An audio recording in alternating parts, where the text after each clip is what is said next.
everyone, and welcome back to another edition of Movie Talk.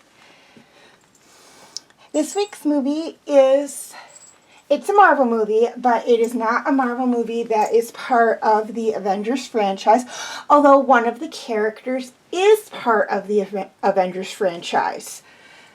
And that movie is Spider-Man.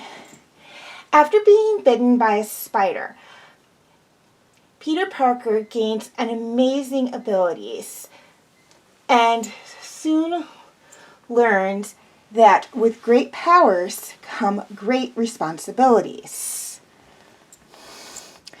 Okay, so highlights of the movie. This is a superhero film, and it's the first movie in the Spider-Man trilogy. The other two being Spider-Man 2 and Spider-Man 3.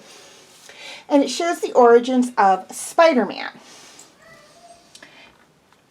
Now, there are also a few other Spider-Man movies. Of course, there's The Amazing Spider-Man 1 and 2, and then Spider-Man Homecoming and Spider-Man Far From Home, but they are not part of this group of movies. I have not seen Far From Home or The Amazing Spider-Man 1 or 2, as of yet. But I know that they kind of follow, I don't want to say a different plot line, because you really can't change Spider-Man all that much. There's certain things you have to touch on. But there are some differences, and I don't really want to get into them too much in movie talk, as I haven't seen them yet, but I know there are a couple of differences. I think Amazing Spider-Man is based more on I don't want to say it's based on, because I haven't seen it yet. But it's, to me, just based on the title, very similar, probably going to be very similar to the TV show The Amazing Spider-Man, kind of follow that plot line to a degree. I think this one to a degree follows the comic books a little bit, except for like the whole web shooter thing, and we'll talk about that later. And then Far From Home and Homecoming are the part of the Avengers franchise, so a lot of what goes on in there is to fit in with, of course, Civil War, Captain America's Civil War, where Spider-Man is first introduced into the Avengers franchise, and then anything else in the Avengers franchise that they want to include Spider-Man into. Okay. So, moving on. Things I liked about this movie. Well, I grew up with watching one of the Spider-Man franchises. I do like Spider-Man. He is one of my favorite Marvel characters. And I'm trying to get my train of thought here. And so, first off, I knew walking into this movie I was going to like it. I was going to like it. And I did. A few things that I know are a little different from, well, I only read like one comic book, but they're a little different from the TV show I watched, which I know followed the comic books to a degree. In the movie, Spider-Man, or in the comic books and in the TV show I watched, Spider-Man actually, he would create his, the fluid for the webs he shoots out in a lab, whether it was his lab at home or like a lab he had access to or something. He created it there, and then they were in capsules that were under his gloves, and then there were shooters that were under the gloves that he actually shot the web fluid out of. In this particular movie, he actually shoots the webs from under his skin, like a spider does. So, why they made that change, I don't know. But it's like, okay, it's one minor little change. I'm not going to get too upset about it. Everything else is still there. From what I know of Spider-Man, the costume, which looks really cool. His best friend, Harry Osborn, his love interest, Mary Jane Watson, his Uncle Ben and Aunt May, what led him to become Spider-Man, both with getting the powers and to make that decision to use the powers to help people. Again, like what basically created the spider that caused him to get the powers is different depending on what you watch. In the TV show I watched, they were doing some kind of experimentation with radiation, and nobody noticed a spider got in the way of the beam, and then it got on his hand and it bit him. In this particular movie, they are in high school, I believe senior year of high school,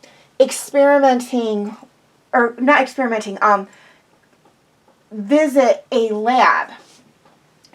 And I can't remember which one, but they're visiting a lab, his class is visiting a lab that did experimentations on spiders. They took some of the attributes from other spiders, the spider sense, the jumping ability, the strength, what have you, and combined them into, I think it was either 7 or 14, I forget the exact number, other spiders, which made them super spiders. And one got out of its enclosure, and it bit him, and that's where he got the powers from. So, that aside, like, okay, so the detail of how he became Spider-Man, like what actually caused the spider that bit him to transfer the abilities to him, and then the whole thing with the web shooter, like, okay, they're not what I grew up with. And I don't know if the whole thing with the spider, like whether it was an experimentation on the actual spider, or if the spider just got caught in something or whatnot. I don't know if that was in the comics or not, how that was in the comics. But they're just minor inconsistencies for me, so it's not a big thing to make me like, oh, well, I'm not going to like this movie. Because, you know what, they're just minor details. To me, it doesn't really matter. The plot line, like the fact that Spider-Man is Peter Parker. Spider-Man has the abilities of a spider. Mary Jane Watson is his love interest. Harry Osborn is his best friend. He is told with great powers comes great responsibility. He loses his Uncle Ben, who is someone he's very close to. None of this is a spoiler because, first off, a lot of it happens at the beginning of the movie. Second off, if you are a Spider-Man fan or you just know of Spider-Man, you know about all this.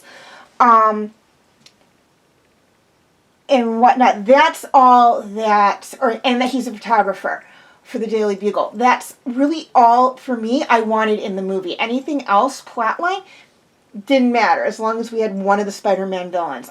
Green Goblin, or the Rhino, or Sandman, or Hydra Man, or Hobgoblin or the Lizard. You get the idea. As long as we have at least one of those villains in there and all those other things were in the movie, that's all I cared about. It didn't matter to me what else they changed in the movie. Well, also that it took place in New York. But it seems like a lot of the Avengers or Marvel things are a lot of Marvel is somewhat based in New York. Not all, but a good chunk of it. At least most of what I've seen.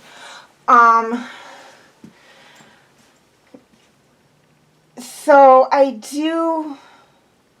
there really wasn't much in the way of the movie that I didn't like. I liked a lot. I liked the plot line. I loved the costumes for both Spider-Man and the Green Goblin. I mean, that looked really cool. Green Goblin, I didn't know that much about going into this movie, so I don't know how much of the Green Goblin they actually changed for the movie. But I'm assuming since they didn't change that much with Spider-Man, they didn't change that much with the Green Goblin. So there were, so I love the costumes for them. I liked the glider the Green Goblin used. I thought that was really cool. I'm assuming that it's something from the comic books as well. There was a lot I liked about there. And I like this because this, as I stated, this is a Marvel movie. Spider-Man is a Marvel hero. Aunt May mentions, and this is not spoiler, it's just something I thought was really cute in the movie. When she's in the hospital, she says to Peter, it's like you work, you go to school, you take care of it, and like listing all the stuff he does, and she says, "You're not Superman." And I liked how in a movie about a Marvel character, they mentioned a DC character. I loved that. I thought that was, you did not have to do that. You did not have to put that in there. But I thought it was cute. I absolutely loved it. So, just not... And it's like there's a lot I want to talk about but it's spoiler, unfortunately. And I don't want to talk about spoiler stuff in movie talk. I'd rather say that for like movie talk spoiler. But it's so good, and a lot of what I also really like transfers over to Spider-Man 2 and Spider-Man 3. So we will actually get into that a little bit more into Spider-Man 2 and Spider-Man 3.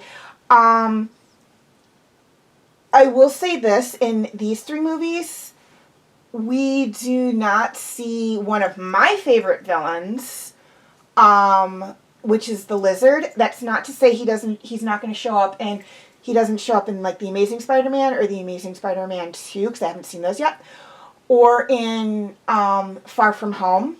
I know he doesn't show up in Homecoming, because I have seen Homecoming. But I would have loved to have seen the Lizard in like a live action Spider-Man movie.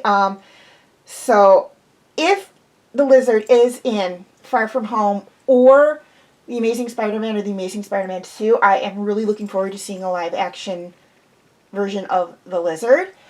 I know we will see Sandman. And I'm trying to think, and we will see Venom at some point. We'll talk about them in their appropriate movies. Venom, I'm going to say right now, just to leave you hanging a little bit on that, he looked really cool. But we will talk more about Venom when we get to Spider-Man 3, because that's the movie he's in.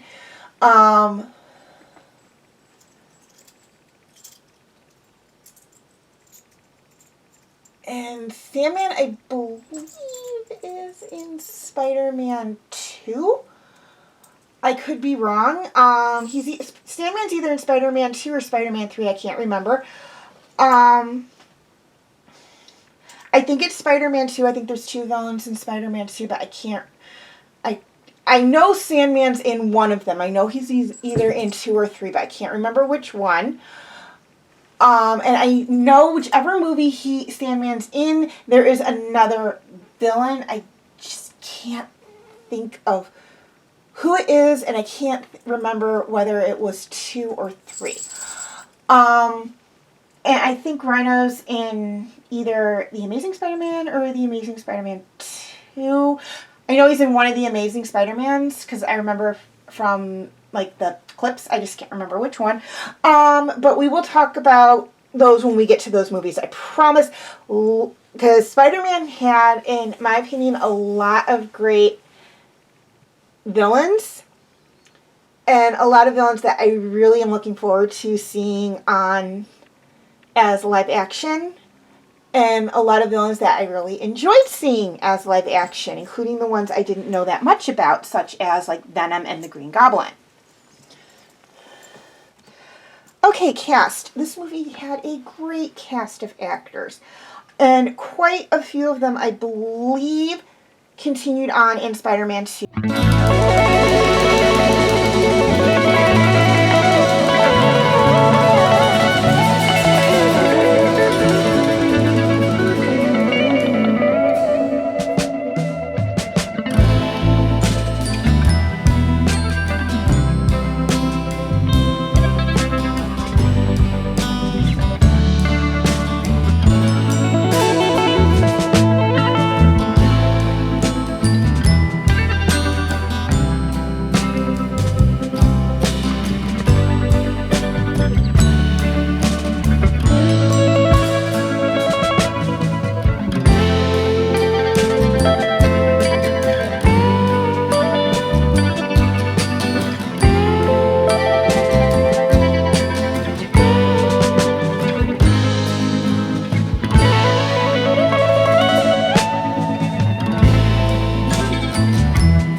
First off, quick reminder on my comment rules.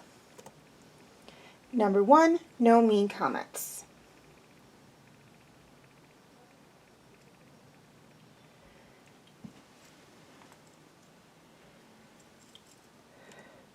Number 2, no bad or curse words in comments.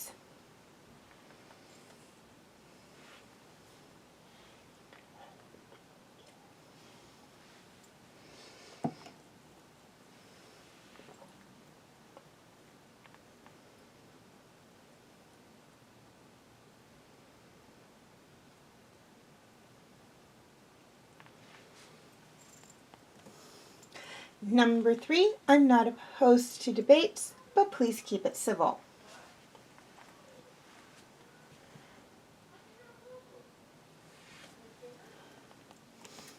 And finally, number 4, please be respectful to me and each other.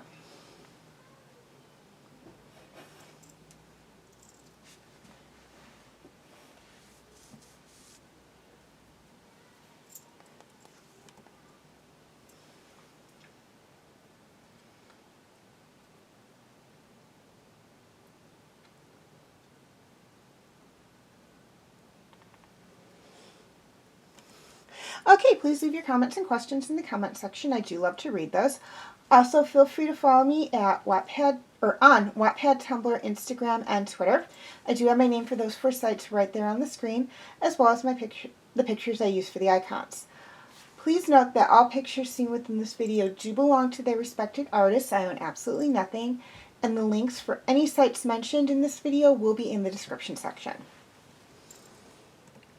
Okay, YouTube subscribers. Any of my videos that cannot be found on YouTube are on my Facebook page. Facebook friends, basically the same deal. Any of my videos that cannot be found on Facebook are on my YouTube channel. And to anyone who's interested, you can feel free to check out my Facebook group, Fanfic Corner. Okay, please like and share if you're watching on Facebook, or like and subscribe if you haven't already, if you're watching on YouTube.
And as always, thank you for watching, and have a very nice day.